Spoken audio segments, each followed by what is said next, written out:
வணக்கம் நண்பர்களே, வாழ்க வளமுடன் நலமுடன் வாழ்க வையகம். நாம் தொடர்ந்து பலன் தரும் பதிகங்கள் அப்படின்ற ஒரு பகுதியில் 23வது பகுதியை நோக்கி வந்துகிட்டு இருக்கோம். இன்று ஒரு தகவல் சுதாமா யூடியூப் சேனலை நம்ம தினந்தோறும் நம்ம அபிராமி அந்தாதியோட தொகுப்பு பாடல்களையும் அதற்குண்டான பலன்களையும் பார்த்துக்கிட்டு இருக்கோம்.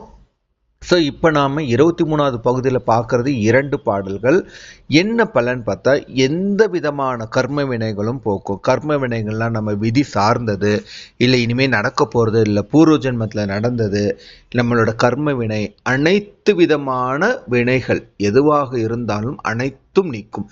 ஏன்னா நம்ம இன்னைக்கு அனுபவிக்கிறது எல்லாமே நம்மளுடைய கர்ம வினைனால தான். இந்த ஜென்மத்தில் பண்ணுறதும் அனுபவிக்க போகிறோம், போன ஜென்மத்தில் பண்ணது தான் இன்னமும் அனுபவிச்சுக்கிட்டு இருக்கோம். இப்போ இருக்கிறது எங்கே அனுபவிப்போன்னு நமக்கு தெரியாது. ஸோ இந்த பாடலை பாராயணம் பண்ணுறது மூலமாக நமக்கு கண்டிப்பாக இந்த கர்ம வினை பிரச்சனைகள் அனைத்தும் நீங்கும். நம்ம அபிராமி அந்தாதி நீங்கள் பார்த்தீங்கன்னா அப்படியே இன்னைக்கெல்லாம் பார்த்துக்கிட்டே இருக்கலாம் அம்பாளை. அதாவது அபிராமி அம்மனை திருக்கடையூர் நீங்கள் இது வரைக்கும் போகவே இல்லைன்னா போய் பாருங்கள். நான் ஒரு தடவை போயிருந்தேன். எங்கள் பெரியப்பாவோட 80வது பூர்த்திக்கு தான் நான் ஃபஸ்ட்டு திருக்கடையூர் அபிராமி அம்மன் சந்நிதியை போய் பார்த்தோம். பார்க்கவே ஒரு அற்புதம். ஆனால் அப்போல்லாம் இந்த பதிவும் நான் போடலை, அப்போ நான் சேனலும் ஆரம்பிக்கலை. போயிருந்தால் ரொம்ப நல்லா இருந்திருக்கும். சரி, ஓகே. நாம் இன்னைக்கு 2 பாடல்களை பார்த்துட்டு அதோட பொருளையும் பார்க்கலாம். பாடல் எண் 36. பொருளே பொருள் முடிக்கும். வினை நீக்கத்திற்கு எந்த வினையாக இருந்தாலும் இது நீக்கிவிடும். சரி, பாடலை பார்த்துட்டு விளக்கத்தை பார்க்கலாம். பொருளே பொருள் முடிக்கும் போகமே அரும்போகம் செய்யும் மருளே மருளில் வரும் தெருளே என் மனத்து வஞ்சத்து இருளேதும் இன்றி ஒளிவெளி ஆகி இருக்கும் உந்தன் அருள் ஏது அறிகின்றில்லேன் அம்புயாதனத்து அம்பிகையே. ஆத்தாவை எப்படி அபிராமி பட்டர் வர்ணிக்கிறார்னா, பொருள், அனைத்து அண்ட சராசரத்திற்கும் பொருளாக இருப்பவள் நீ. அந்த பொருள் முடிக்கும் போகத்தை தருபவளும் நீதான். அதாவது நான் நல்லவனா இருக்குன்னு நினைச்சாலும் அது உன் கையில தான் இருக்கு. எனக்கு கர்ம வினை பிரச்சனைனால நான் கெட்டவனா மாறினாலும் அதுவும் உன் கையில தான் இருக்கு. ஸோ நான் எதுவாக இருக்கணும் அப்படின்னு இருக்கிறதுங்கிறதே கர்ம வினையினால தாங்கிறத சொல்லாம சொல்றாரு. அதுக்கப்புறம் சொல்றாரு பாருங்க, மருளே மருளில் வரும் தெருளே என் மனத்து. மருள் அதாவது இருண்ட, இப்போ நம்ம மனம் எப்படி இருக்கு, இருண்டதாக இருக்குது. அந்த இருண்ட மனத்துல என்ன நமக்கு தேவை? அம்பாளுடைய கருணை என்னும் ஒளி வெளிச்சம் நமக்கு தேவை. அந்த அந்த அந்த இருட்டில் நமக்கு ஒரு சின்ன தீபம் தான் நமக்கு வாழ்க்கையில் ஒரு வெளிச்சத்தை காட்டணுவாங்க இல்லையா? அந்த மாதிரி நம்மளுடைய இருள் சூழ்ந்த எண்ணத்திலையும், அதாவது வறுமை சூழ்ந்த நம்முடைய வாழ்க்கையிலும் அம்பாள் எப்படி இருக்கிறாளா? எந்த வஞ்சமும் இல்லாம நமக்கு உள்ளாகவும் வெளியாகவும் ஒளி வெளியாகி இருக்கும். எப்படி? உள்ளிருந்தும் ஒளியாக இருப்பாள், வெளியிலிருந்தும் நம்மை காப்பவள் யாராக இருப்பாள்? அம்பாள். அதுல என்ன இருக்காது? இருள் இருக்காது. இருள்றதை நம்ம 2 விதமா எடுத்துக்கலாம்.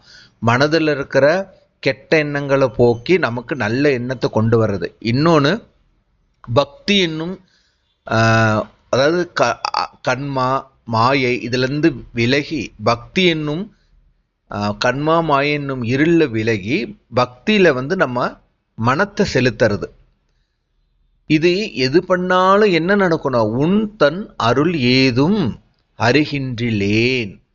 உன்னுடைய என்னது அருள் இல்லாம இது ஏதாவது சாத்தியமா அப்படின்ற மன்றாடி அம்பாள்கிட்ட கேட்கிறார். என்ன கேட்கிறாரு? எதிர்பார்க்கறது என்ன? என்னுடைய கர்ம வினைகளை தீர்க்க வேண்டும். அவரோட கர்ம வினைன்றது இப்போதைக்கு அமாவாசையை போக்கி பௌர்ணமி ஆக்கணும். ஆனா இது அவருக்கு மட்டும் இல்லை, அம்பாள் நினைச்சா இந்த பாடலை பாடாமையே அம்பாள் அதை பண்ணியிருப்பா. ஆனா இது அனைத்தும் அம்பாளோட திருவிளையாடல். இப்படி ஒரு அபிராமி அந்தாதி என்பது உலகிற்கு வர வேண்டும், அபிராமி பட்டரால் அம்பாள் நினைச்சிட்டா இது நடக்குது. அடுத்து 2வது பாடல் 40. மானுதல் கண்ணியை விண்ணவர். இது என்ன? பூர்வ பெண் புண்ணிய பலன்களை தடையின்றி பெறுவதற்கு படிக்க வேண்டிய பதிகம். இந்த பாடலை பாராயணம் பண்ணா நம்ம இதுக்கு முன்னாடி பூர்வ ஜென்மத்துல நம்ம புண்ணியம் பண்ணி இருக்கோம்னு வச்சுங்க, அதை நமக்கு இந்த ஜென்மத்துல கிடைக்கணும் இல்லையா? அது கிடைக்கிறதுக்கு எந்த பாடல் துணை புரியும்னா இந்த பாடல் துணை புரியும். மானுதல் கண்ணியை விண்ணவர் யாவரும் இறைஞ்சி பேணுதற்கு எண்ணிய எம்பெருமாட்டியை பேதி நெஞ்சில் காணுதற்கு அந்நியல் அல்லாத கண்ணியைக் காணும் அன்பு பூணுதற்கு எண்ணிய எண்ணம் அன்றோ முன்செய் புண்ணியமே. எவ்வளவு அழகா அபிராமி பட்டர் இந்த பாடல்ல சொல்றாரு பாருங்க. வானுதல் கண்ணியை விண்ணவர் யாவரும். இந்த வானளவுக்கு பறந்து விரிந்திருந்த அம்பாள் தான் எல்லாருக்கும் தலைவி, அண்ட சராசரத்திற்கும் தலைவி, மும்மூர்த்திகளுக்கும் தலைவி.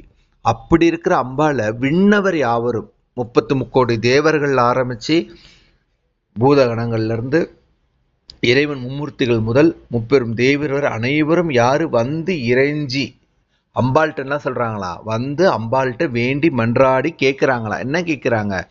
பேணுதற்கு எண்ணிய எம்பெருமாட்டியை. யாரெல்லாம்?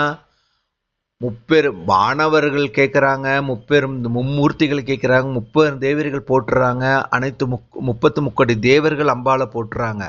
அவங்களுக்கெல்லாம் எம்பெருமாட்டியை பேதி நெஞ்சில் காணுதற்கு அந்நியல் அல்லாத கண்ணியை. அவங்களுக்கெல்லாம் இந்த அம்பாள் என்ன பண்ணலையா?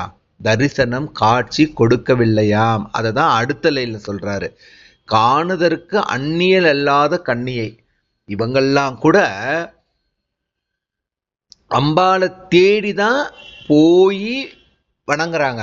ஆனா அம்பாளை என்ன பண்ணாங்க? அபிராமி பட்டருக்கு அவர் இருக்கிற இடம் தேடி அவருக்காகவே காட்சி கொடுத்து அவர் நினைச்ச நிறைவேற்றி கொடுத்தாங்க. அப்ப பாத்துங்க, விண்ணவர் எல்லாரையும் விட யாருடைய பக்தி இங்க சிறந்ததா இருக்கு? அபிராமி பட்டரோட பக்தி. இதை இப்படியும் எடுத்துக்கலாம்.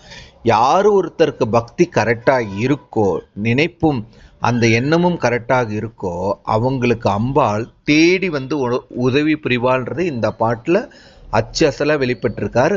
எப்படி முடிக்கிறார் பாருங்க. பூணுதற்கு எண்ணிய எண்ணம் அன்றும் முன்சை புண்ணியமே. மாணவர்கள்லாம் தவம் கிடக்கிறாங்களா அம்பாளோட காலடியில.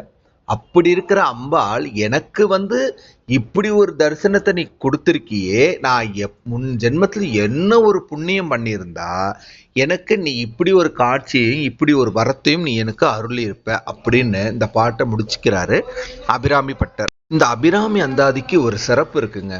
யாரு என்ன நினைச்சு நம்ம அதை வேண்டுறோமோ கண்டிப்பா நடக்கும். தினந்தோறும் 100 பாடல்கள் முடியலையா, ஒரு நாளைக்கு ஒரு பாடல் சொல்லிட்டு தொடர்ந்து பார்த்துக்கிட்டு பண்ணிக்கிட்டே வாங்க. 100வது நாள் முடிஞ்சு திரும்பியும் முதல் பாடல இருந்து ஆரம்பிங்க. அப்படி இல்லையா, வாரம் வாரம் வெள்ளிக்கிழமை 100 பாடல்களும் பாராயணம் பண்ணுங்க.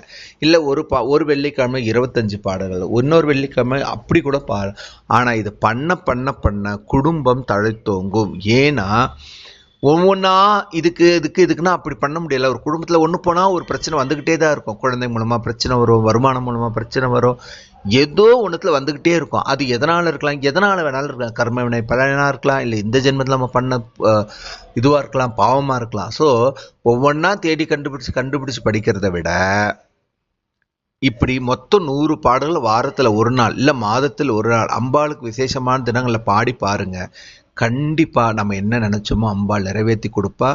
இந்த அபிராமி அந்தாதியை இந்த பலன் தரும் பதிகங்க உங்களோட நான் ஷேர் பண்ணிக்கிறதுலயே அம்பாளோட கருணையும் உங்களோட பேராதரும் மிக்க நன்றி. இது வரைக்கும் நம்ம சேனலை சப்ஸ்கிரைபே பண்ணலாம், சப்ஸ்கிரைப் பண்ணிக்கோங்க.